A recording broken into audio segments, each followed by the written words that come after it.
Namaste everyone. Welcome to Soham Vidya and our We Feel Like Satsangam, which is gathering of doctors with interest in spirituality. So I'm a psychiatrist by profession. Today we have Dr. B. Srinivasa Chakarvarthy, a pediatrician, who is also head of the Department of Paediatrics in King George Hospital, Visakhapatnam. Dr. Chakravarthy has been doing a lot of great service in the medical field, and he is also very keenly interested in spirituality and its research. He had previously discussed with us on topics of quantum physics, and he is exploring various spiritual paths from a research point of view, and he is totally dedicated to utilize it for human well-being. So I welcome Dr. Chakravarthy. We're all doctors and know what is to be. We all wish to know the cause and effect. We are more into like any other profession. Our profession is our decisions. Decision making is basically cause and effect. We all agree on that.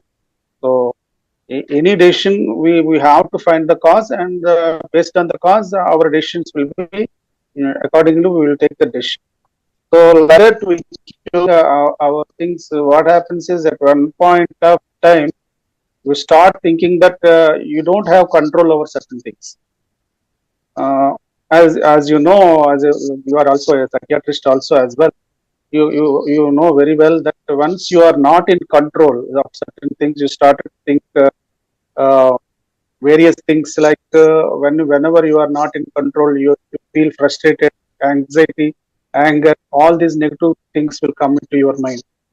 So when you are not in control, so then only then the thinking will start. What is this? Why we are not in control of certain things?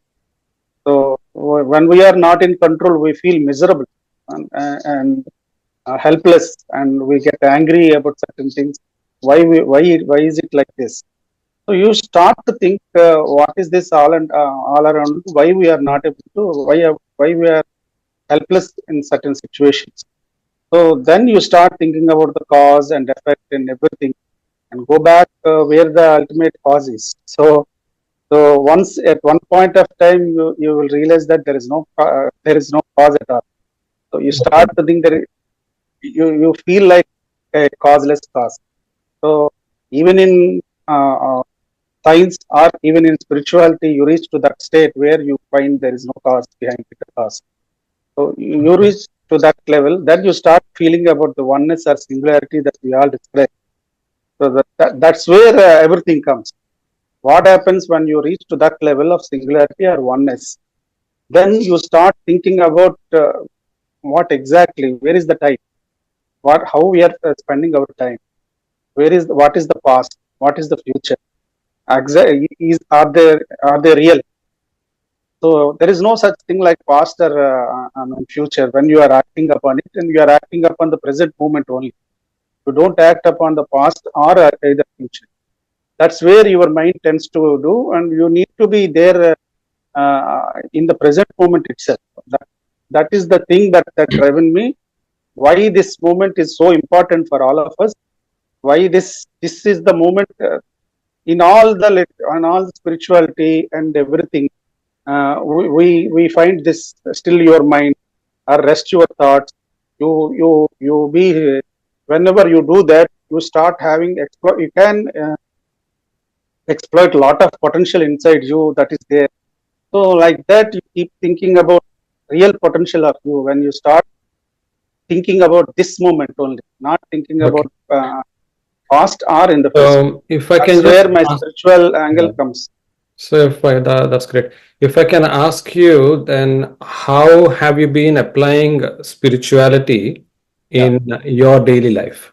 Perhaps if you can also So give some examples, that will be yeah, helpful. sure. Actually, this helped me a lot whenever I am taking certain decisions, because as I go along, I'm not alone. I find that there are certain people who also wanted to do better about themselves and others also. The interconnectedness that I observe. So everything is interconnected. That is what I observed in spirituality. As we go into that, even in science also, everything is connected. It's not like a single movement that is happening. It is interconnected. When you are going to work like a team, when you see yourself in everyone, and when you see everyone inside you, so that's where the strength lies. That's what I observed. So as a team, whenever I am in that position in the last 10 years or so, because I am away from the department for 10 years, and I had to be in the administration most of the time at KGH and WIMS, then VGH, then came to the department. So in all those things, I need to talk to the different sectors of people around me, and I had to bring the best out of them and motivate them accordingly. So how to get the best out of them is by motivating them to focusing them towards a single cause. So and feel that everyone is connected. So once we start doing that, things started to emerge. So Okay. most of time in my decision making also, this helped me a lot, because I never thought that it is me doing this. It is collectively we are doing everything. That's then only the results will start to come. That's where I am able to perform my duties. So this Okay. helped me a lot. Great. So the topic you have suggested for our series of Yes, discussions is spirituality and science are not poles apart. In fact, they are the two sides of the same coin. yes, Perhaps I can now start asking you while we go into the topic. I think you already highlighted just a little while ago. So, would you say that science and spirituality are incompatible? They are a mismatch and they cannot actually ever yeah, be seen together. yeah. Basically, that's the point that everything comes in. The spirituality is an experience that you feel. It is most often an individual perception. That is what science believes, that whatever we feel or experience in spirituality, it is a subjective experience that is not repeatable at the same time, the same thing like science does. So that is the basic difference between a science and spirituality. Whereas science, it always replicates whatever it says. It tries to replicate maximum, and it brings out the repeatability every time. So it is most often it is an evidence based. So in fact, medical profession is similar to the same type of philosophy, where we expect we see, unless we see results, we cannot believe anything. So the similarly, science also believes that. So spiritual angle, it becomes very difficult for science to accept. So science at a time is more objective, whereas spirituality, you go into deep, and inside you search for the meaning of and purpose of the entire thing, the creation itself. Then you feel that oneness, it is more of an experience rather than showing it as a proof. So in a way, they are both I mean, both poles apart, I have to think like that. But actually they are not. Actually they are speaking the same language, but in a I mean, same thing but in a different languages only. Actually, that's what I observe. Unless we see the reality as both are saying the same thing again and again, we are always in chaos. We need to bring order in our thinking pattern and reacting to the environment. How we react to the environment based on the this idea, this thinking pattern, where the science and spirituality are not that dissimilar to each other. They are in fact saying the same thing again and again. Okay.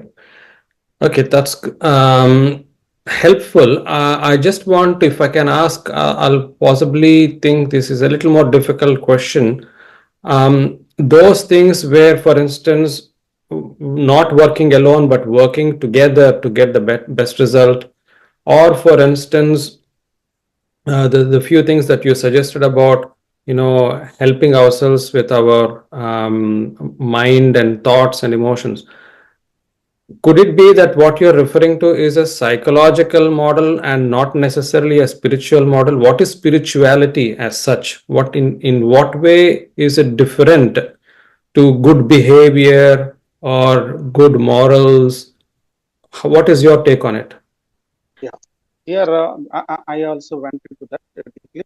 If you see the spiritual angle, the spirituality often says that the body, mind, and intellect. And apart from that, there is another thing called self. So that is what spirituality is more about. The body is what we receive, what we perceive, all the sensations, and the mind actually emotes with those sensations, and the intellect analyzes and reflects upon it. But what is driving all these three things is the self. That is what it is all about. So as far as the mind and intellect concerned, the psychological aspect comes. But what is behind that, that thing? Who are you? If you go back, that question, who are you? You will reach to that conclusion that there is some certain thing that drives the even the intellect also. So that comes, there comes the spirituality, which is quite different from psychological aspect of things. All So right. in So my yes, please go ahead. view, spirituality is more about again experiencing the uh, what is called uh, experiencing what is driving everything. I mean, everything inside. I mean, the body, mind, and intellect. We have to experience that there is something behind this body, mind, and intellect, and that is what I mean. It is like you know the three states: awake state, dream state, and uh, then there is I mean, no state at all. Deep sleep state. The So dreamless that state. dreamless state. Yeah, actually there is a state called dreamless state. So that dreamless state, that is what exactly we are talking about, the spirituality, where the dream, regarding the dream state or an awake state, the body, mind, intellect actually acts upon. But behind that, what is working is that part is called a spiritual angle. It is what designs our thought or propels our thought forward into the action. All right. Okay. So I think that's again very, very helpful because it is important in the modern world, especially when we coming from medical background, we want to really look at evidence based, number one, as you have very rightly suggested that spirituality is a subjective experience, whereas science is an objective kind of measure. And objective measures perhaps are not really applicable to spiritual experience. And then naturally, there is often this kind of overlap of very good human kind of behavior. Why not just be that? And why do we have to worry about abstract concepts of, which are difficult to explain?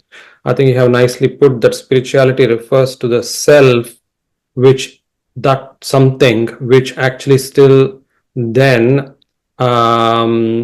works upon the intellect, emotions, thoughts, and so on. Am I right in summarizing what you have said? Yes, exactly. Okay, that's great. Now, I think I would now like to kind of understand if you can help me with this. What are the various things, what are the various subtopics we are looking at trying to cover through these sessions? I know that you have done a lot of research on quantum physics. I know that you have also kind of gone into the details of Bhagavad Gita and possibly various other kind of texts as well. Would you like to just give me an idea as to what are those various subtopics that we can start exploring through these sessions?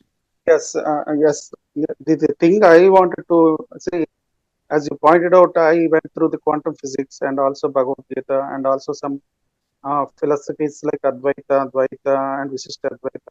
I reached to there where I did gone into thoroughly deep, because I don't have that much amount of time that I have.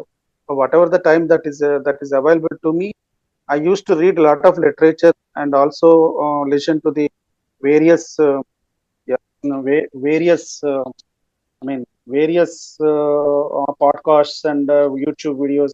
Whenever there is possible, it is very easy to for me what they are saying. Whenever I am seeing about whenever I am reading about Ramana Maharshi, what he is saying, who are you, what are you, like that.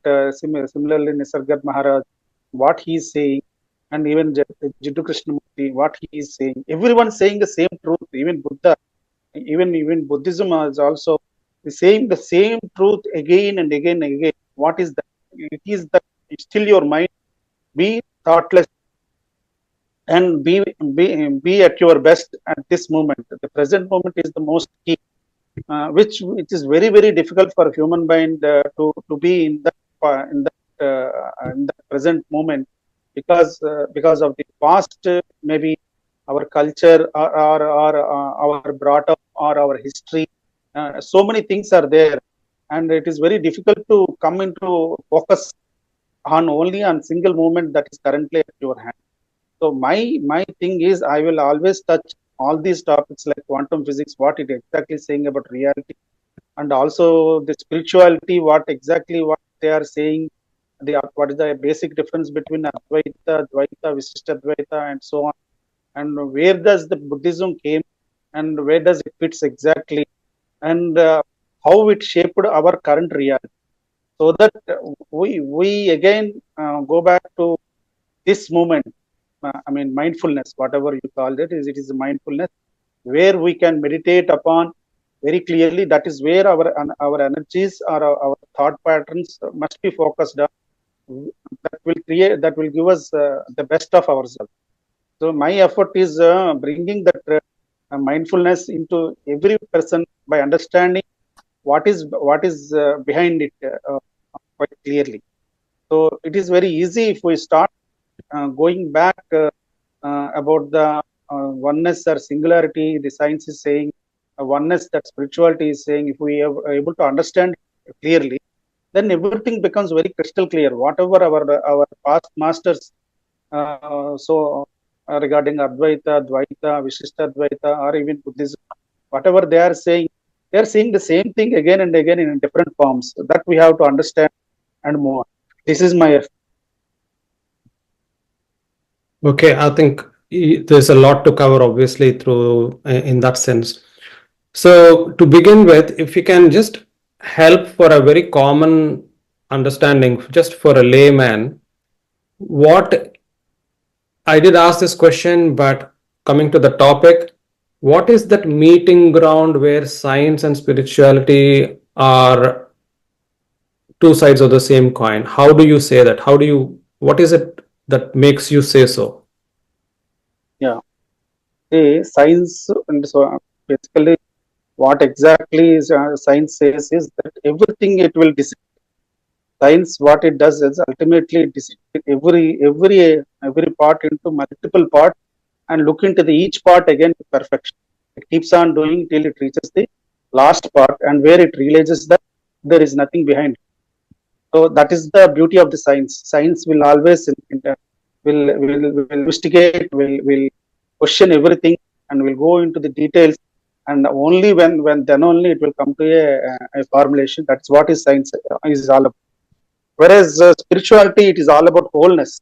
It is not about going into the details, but it is a wholeness that it will see.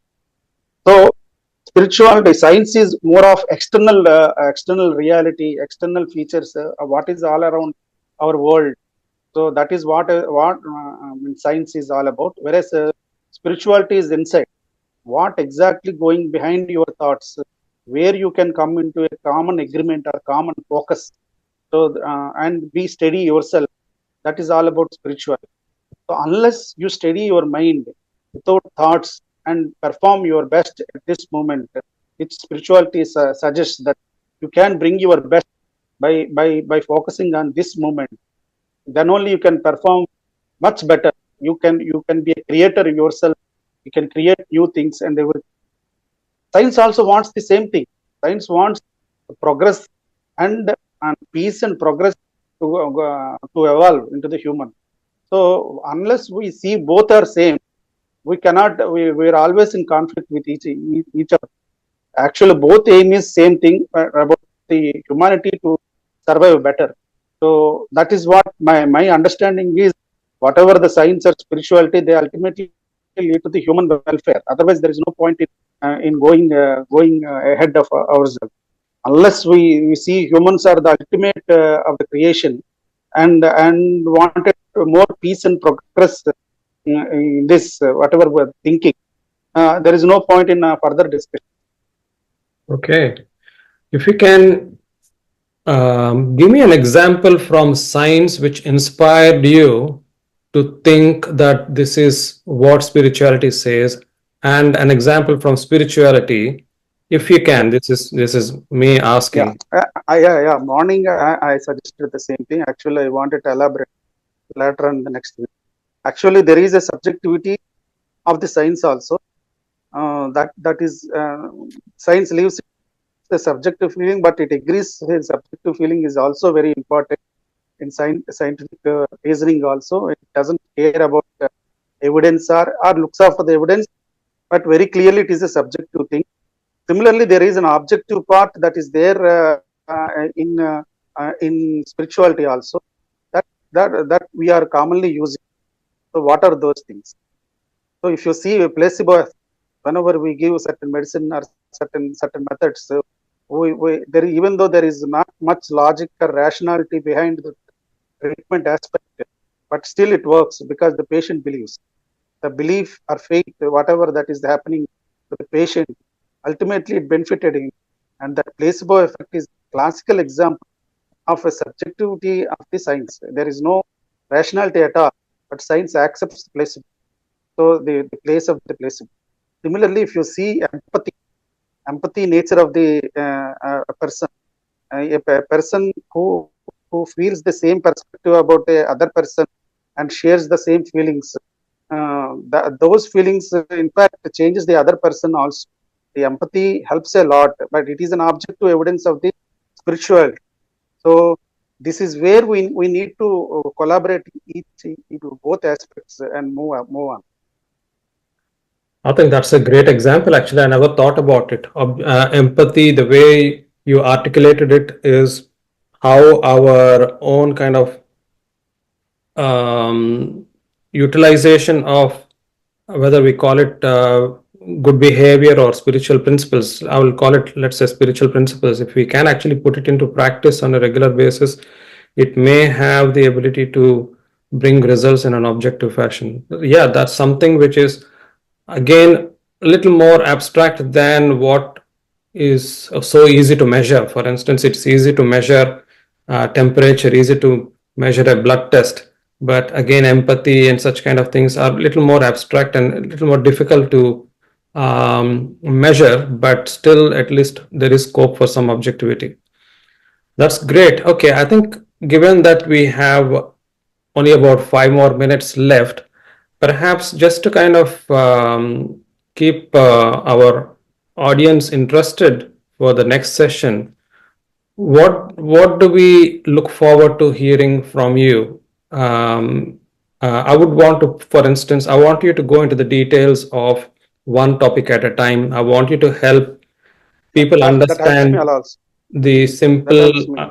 have simple basic understanding of science on one side, what progress we are making from science towards spirituality, and the other would be from science, spirituality towards science, or we can just do them as independent units, whether it's a little bit of quantum physics.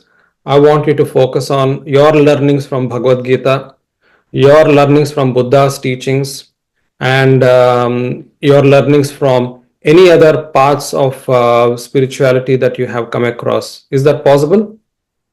Yeah, it is a bit difficult because both of them are vast oceans, and where we have to start and where we have to finish also, it's very difficult to start with. But let's focus on simple points Hmm. where where they converge each other and help us Okay. in arriving at a consensus.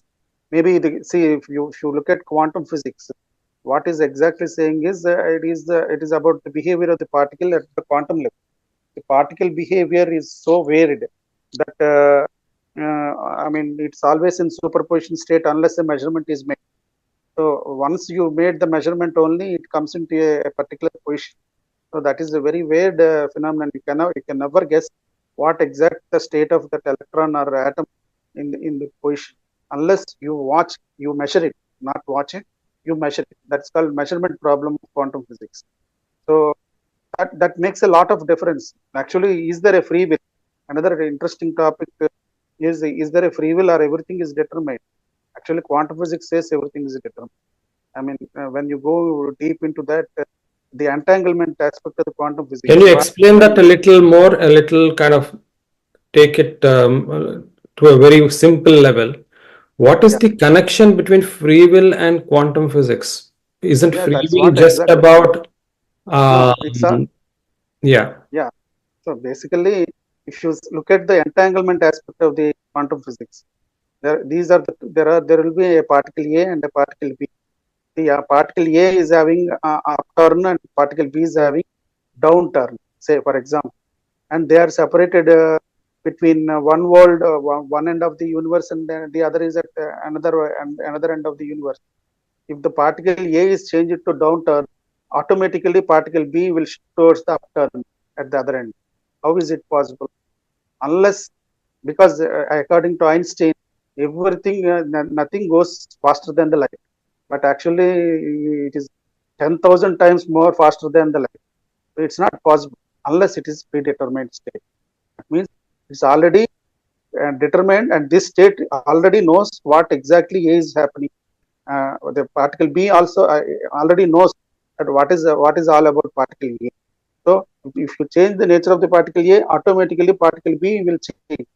So that means there is predeterminism and there is no free will at all. That's what Bell's theory suggested, and which got the Nobel Prize last year. They accepted quantum entanglement exists. So if you accept quantum entanglement, that means there is no free will.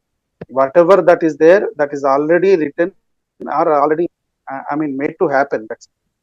Maybe that's what destiny, what we are all talking about also. It is already written or something like that. But we are Ah, going in that direction where matter behavior itself is very, very much determined. that's again helpful. I think the idea is to keep it as simple as we can through these discussions. So, from what you're saying, two things came to my mind: free will and whether it is predetermination. It is related to this to speed at which the event happens.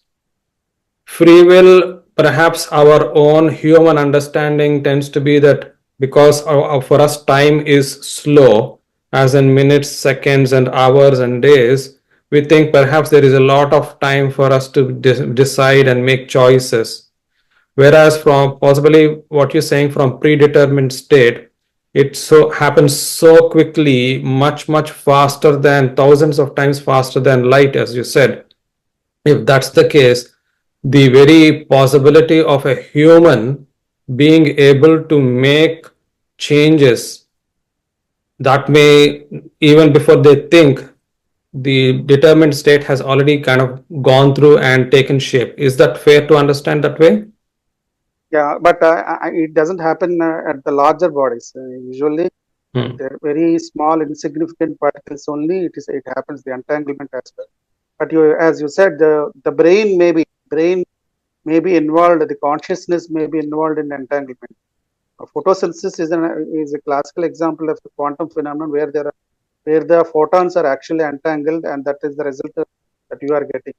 Even nitrogen fixation by the bacteria in those legume roots, that is also basically because of the quantum phenomena of entanglement also. So maybe the consciousness also perceive through. I think they are saying about microtubules inside the neurons. I mean, you are much aware of the entanglement aspect. They are touching the consciousness is also entangled.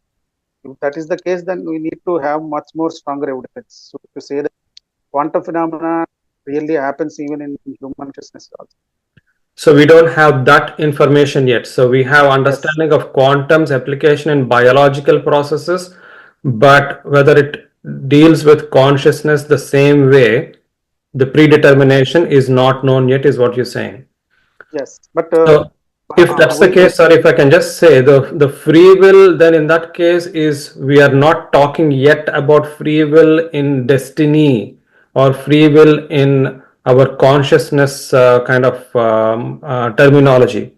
The free will that you are talking about is very much related to the biological mechanisms.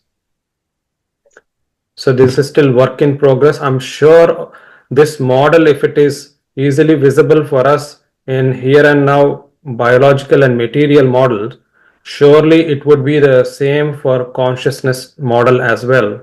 Because one way, if you look at it, the cyclical nature of various things that we see on Earth, the cyclical birth and rebirth, cyclical seasons.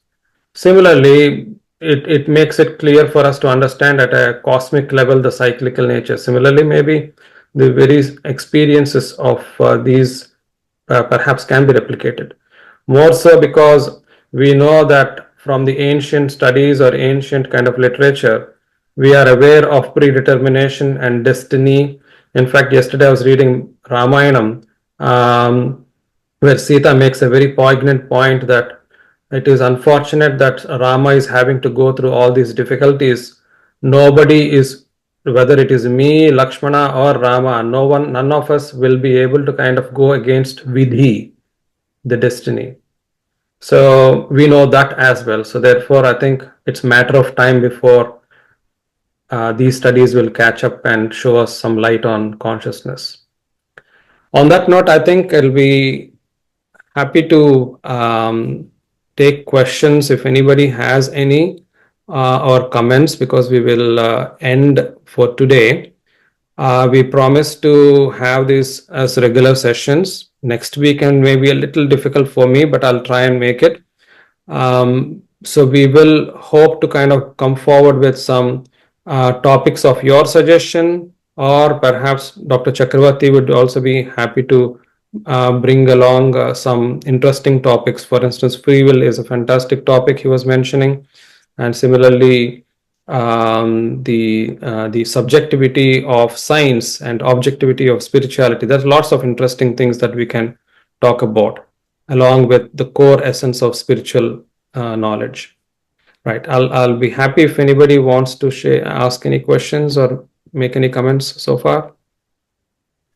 Okay, that's fine. Thanks to both of you.